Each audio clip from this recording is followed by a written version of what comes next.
एक खूंखार बहन जो अपने सोते हुए भाई के पास पहुंचती है, वो उसके बालों को पकड़ती है और उसके गले को रेत डालती है, उसके सर को धड़ से अलग कर देती है। लेकिन बड़ा सवाल कि उसने ऐसा क्यों किया, इतनी दर्दनाक मौत अपने भाई को क्यों दी। यकीनन पूरा मामला सुनकर आप कपकपा जाएंगे, आपको रात को नींद नहीं आएगी। तो चलते हैं और जानते हैं पूरा मामला, वीडियो को जरा सा भी स्किप ना करें। तो बात कर रहे हैं जम्मू के रजौली जिले के चकली गांव की। वहां पर रहने वाली प्रिया बख्शी, जिसकी उम्र 24 साल थी, जो अपने माता पिता और बड़े भाई के साथ रहा करती थी। प्रिया पढ़ाई करती थी। वहीं प्रिया की प्रेम कहानी गांव के ही एक युवक के साथ चल रही थी, जिसका नाम करण सोनी था, जिसकी उम्र 25 साल थी। दोनों की प्रेम कहानी आज से 1 साल पहले से स्टार्ट हुई थी।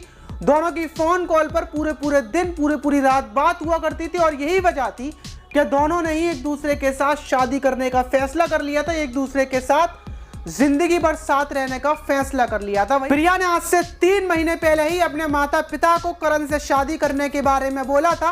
प्रिया के माता पिता शादी को तैयार थे, लेकिन बड़े भाई ने शादी से साफ इनकार कर दिया था, क्योंकि उसको करण बिल्कुल पसंद नहीं था।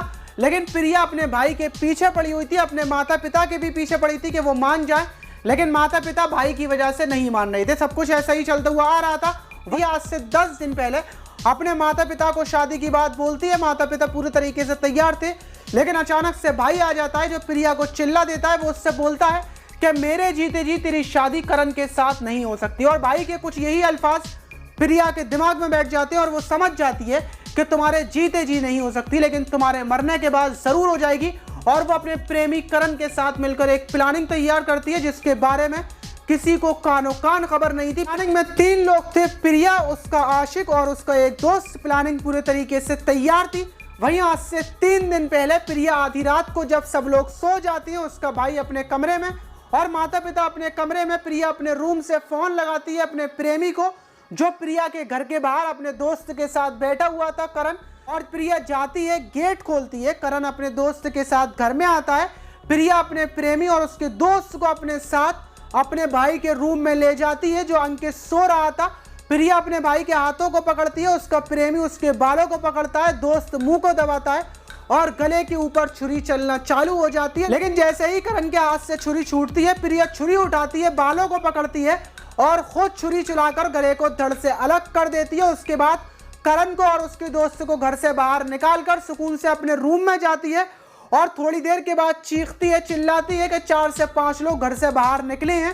पूरा मोहल्ला उठ जाता है, माता पिता उठ जाते हैं। रूम में पहुंचकर जब अंकित की लाश को देखा जाता है, पुलिस को फोन किया जाता है, पुलिस आती है। वहीं सुबह गांव वाले पूरा हाईवे जाम कर देते हैं और जाम करने में सबसे आगे प्रिया का प्रेमी करण होता है, क्योंकि पुलिस को शक ना हो। वहीं प्रिया भी रोते रोते बुरा हाल। प्रिया का कहना यह था, जो भी उसके भाई के कातिल हैं, उसको कड़ी से कड़ी सजा दी जाए और जल्द से जल्द गिरफ्तार किया जाए। पुलिस के ऊपर प्रेशर बन रहा था, पुलिस छानबीन में लग जाती है। वहीं पुलिस चेक करती है इस रात प्रिया के घर में किस किस के फोन चालू थे, तो 3 फोन चालू मिलते हैं। पुलिस छानबीन करती है। पुलिस पहले करण को उठाती है और उसके दोस्त को, दोनों से पूछताछ करती है। जो पुलिस को पता चलता है तो पुलिस के पैरों तले जमीन खिसक जाती है। उसके बाद प्रिया को उठाया जाता है। वही तीनों से पूछताछ की जाती है, तो प्रिया बताती है कि उसकी शादी में उसका भाई रोड़ा बन रहा था, इसलिए उसने अपने भाई का कत्ल किया। और उसको उम्मीद थी कि उसके भाई की मौत के बाद ना ही उसको पुलिस पकड़ पाएगी और उसकी शादी बहुत धूमधाम के साथ होगी, लेकिन सिर्फ फोन की वजह से वो पकड़ी गई। अब आप ऐसी बहन पर क्या बोलना चाहेंगे, उसको क्या सजा मिलनी चाहिए? कमेंट बॉक्स में अपनी राय जरूर दीजिएगा। साथ ही साथ हमारी वीडियो को लाइक, चैनल को सब्सक्राइब करना ना भूलें। मिलते हैं किसी और वीडियो।